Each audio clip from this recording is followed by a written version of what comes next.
Somewhere, right now, a sincere person is quietly avoiding grace, not because they don't believe it's real, but because they're genuinely afraid of what it might let them get away with.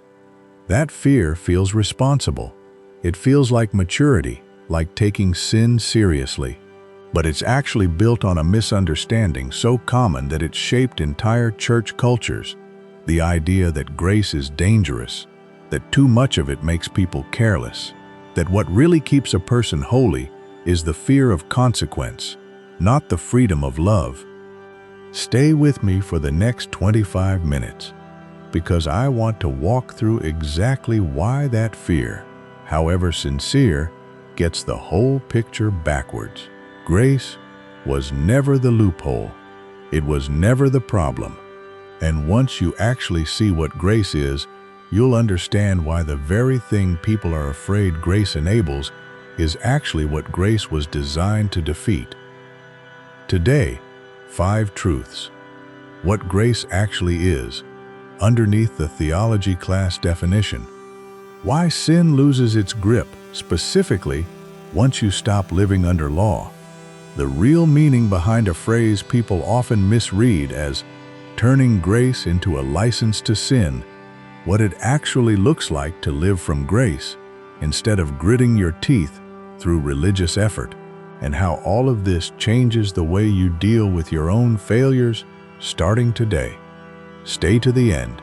The 4th truth is the one that will completely change how you understand your own effort, your own discipline, and why some of your hardest striving may have been working against you the entire time.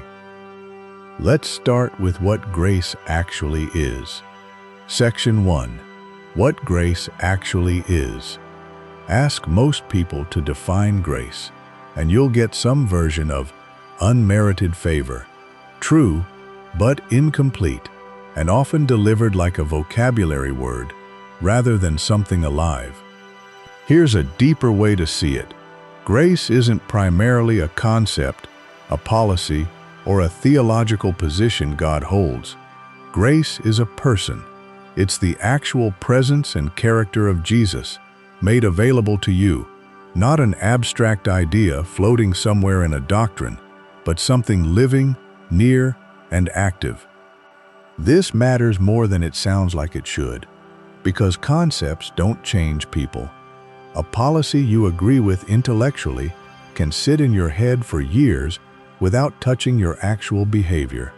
But a presence, someone actually near you, actually knowing you, actually loving you, changes people constantly, in ways ideas alone never do. Think about the difference between reading a pamphlet about kindness and actually being loved well by someone for years. The pamphlet might inform you. The relationship transforms you. That's the difference between grace as doctrine and grace as an actual person. Here's what's easy to miss. Grace was never designed to lower the bar on how you're supposed to live. It was designed to change the engine driving how you live. Fear-based obedience says, behave or else.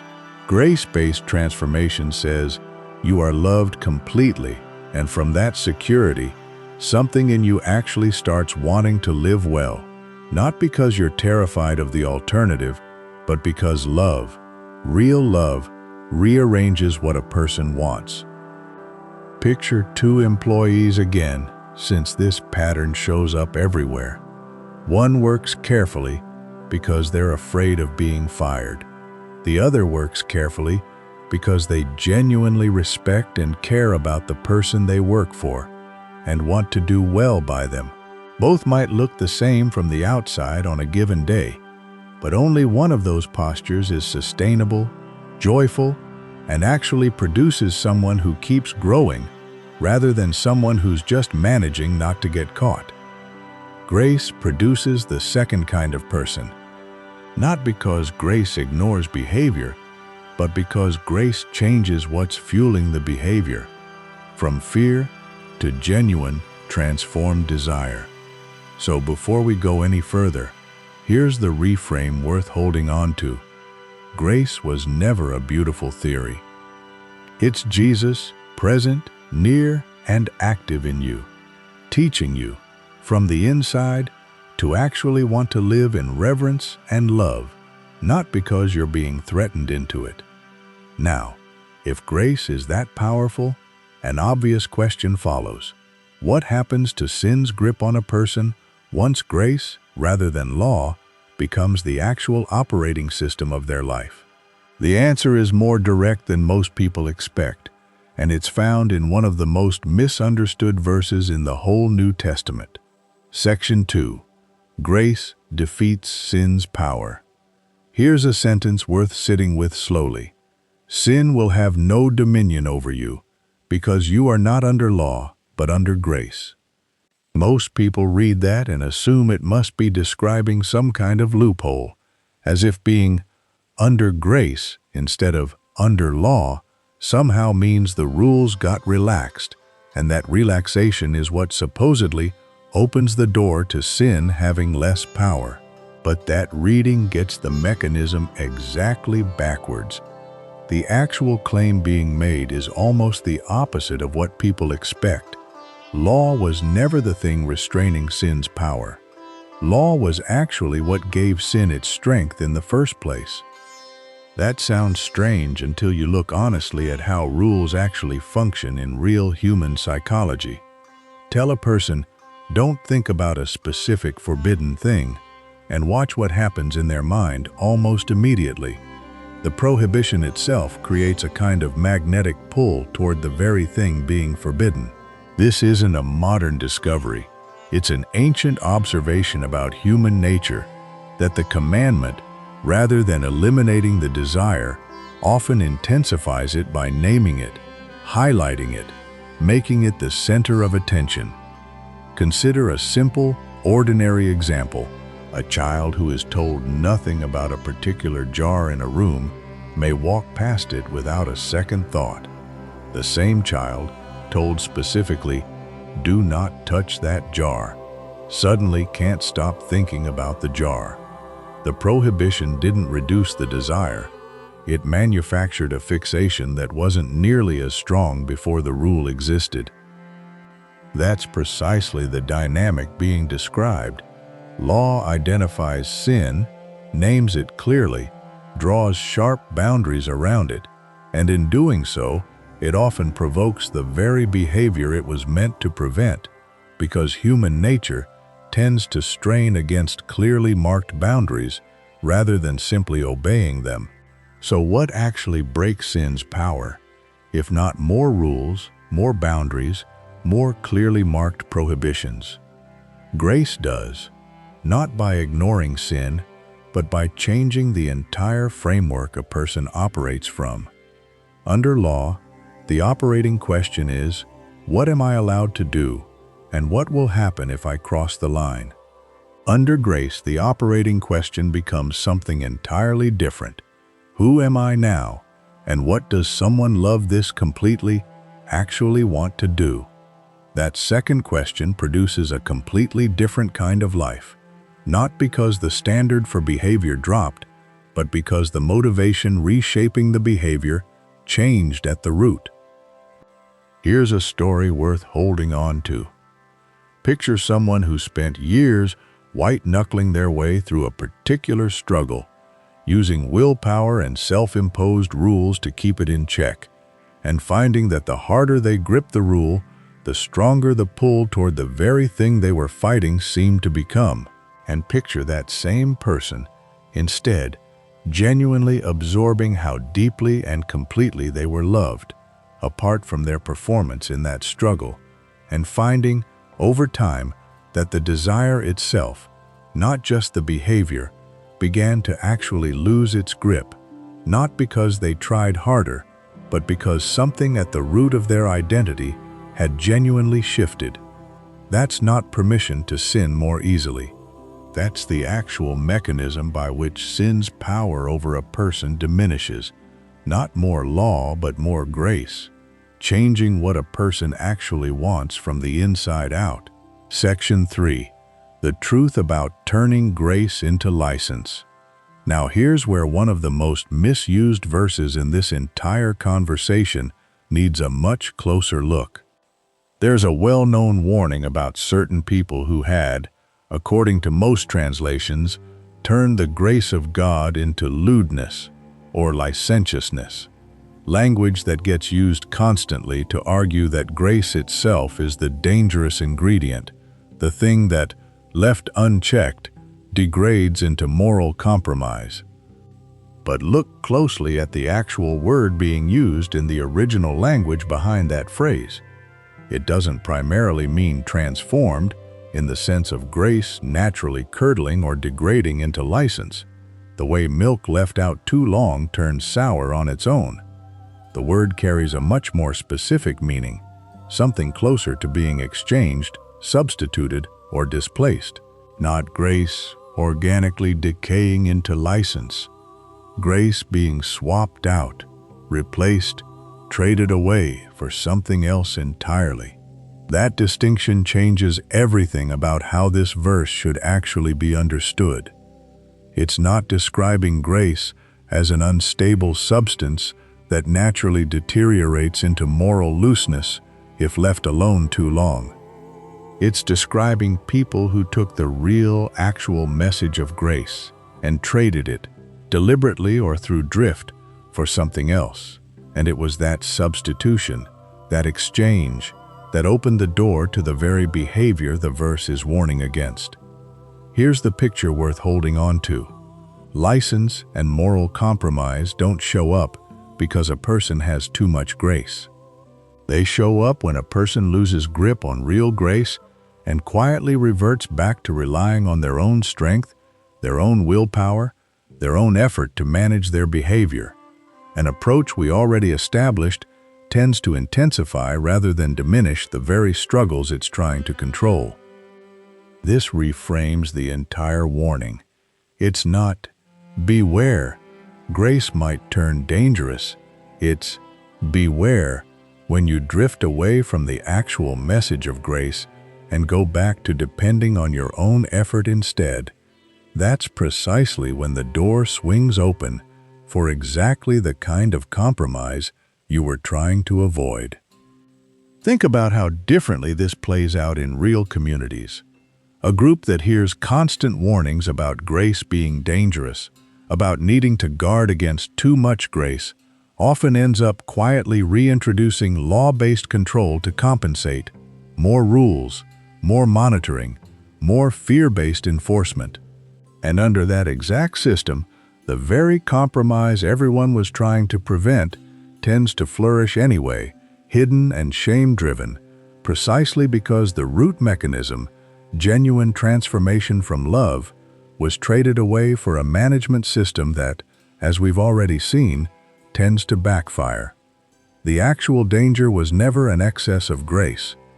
The actual danger is a deficit of it, trading the real thing for a counterfeit built on fear and self-effort, and then acting surprised when that counterfeit fails to produce the holiness it promised. So if grace isn't the danger and self-effort isn't the actual solution, what does a genuinely transformed life actually look like day to day? This next part gets very practical, because there's a specific difference between forcing holiness through gritted teeth and holiness that actually flows out of a person naturally. And once you see the difference, you won't want to go back to the first version. Section 4. Living from grace instead of fleshly effort. Here's a distinction worth sitting with honestly. There's a real difference between behavior that's manufactured through sheer willpower and behavior that flows naturally out of who a person has actually become. Picture fruit growing on a tree. Nobody stands over an apple tree, coaching it through gritted effort, shouting encouragement, demanding that it try harder to produce apples. The fruit simply grows, naturally, as an overflow of what the tree already is at its root. Force doesn't produce fruit. Roots produce fruit. That's the picture behind describing love, joy, peace, patience, and the rest as fruit rather than as achievements. They're not goals you white-knuckle your way toward through raw discipline. They're the natural, organic result of something at the root, namely, a person who has genuinely absorbed how deeply loved and completely forgiven they actually are. Here's why this distinction matters so much practically. Behavior forced through fleshly effort is exhausting, and it's brittle. It tends to hold up fine under low pressure and collapse dramatically under real pressure, because the whole structure was being held together by willpower alone, and willpower has a ceiling. Behavior that flows from genuine transformation tends to be far more resilient because it's not being propped up by constant effort. It's growing out of an actual root that isn't going anywhere. Consider two people facing the exact same provocation. Someone who deeply wronged them, unfairly, publicly.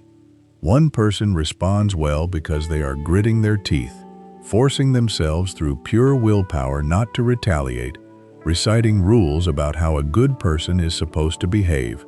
The other responds well because they have so deeply absorbed their own experience of being forgiven completely, undeservedly, that extending that same forgiveness now feels like the only honest response available to them, not a rule being enforced against their actual desire. Both might produce the same outward behavior in that single moment, but only one of them will still be standing, unresentful, calm and generous, 5 years later, after facing that same kind of provocation over and over. Willpower burns out. Genuine transformation compounds. Here's a practical question worth asking honestly. In the specific areas where you're currently struggling, patience, honesty, self-control, whatever it might be, are you trying to grit your way to holiness through raw effort? Or are you actually spending time absorbing how loved and forgiven you already are, and letting that reality slowly reshape what you actually want? Those are not the same strategy, and they don't produce the same long-term results. One is exhausting and eventually breaks. The other takes time, feels slower at first, and produces something that actually lasts. This isn't a case for passivity, doing nothing and simply waiting for transformation to arrive without any engagement on your part. It's a case for where your actual energy should go, not primarily into forcing better behavior through sheer effort, but into genuinely absorbing, slowly and repeatedly, the depth of love and forgiveness already available to you, and trusting that the fruit will actually follow, the way it always does when a tree's roots are healthy. So here's everything, tied together. Grace isn't a doctrine to file away. It's the actual presence of Jesus, near you, teaching you from the inside to want to live well, not threatening you into compliance. Sin doesn't lose its power because of more rules. It loses its power specifically once grace, not law, becomes the actual operating system running your life. Grace was never the danger described in warnings about turning it into license. The real danger is losing grip on real grace and quietly reverting to self-effort, which is exactly what tends to produce the compromise everyone feared in the first place. And real holiness isn't gritted teeth performance. It's fruit, growing naturally out of a root that has genuinely absorbed how deeply loved and forgiven it already is. If even one of these 4 truths landed on something real in you today, tell me which one in the comments. I read every single one, and it genuinely shapes what we unpack next. If this helped you see something differently, send it to the one person you know who's still quietly afraid that grace might be too dangerous to fully receive.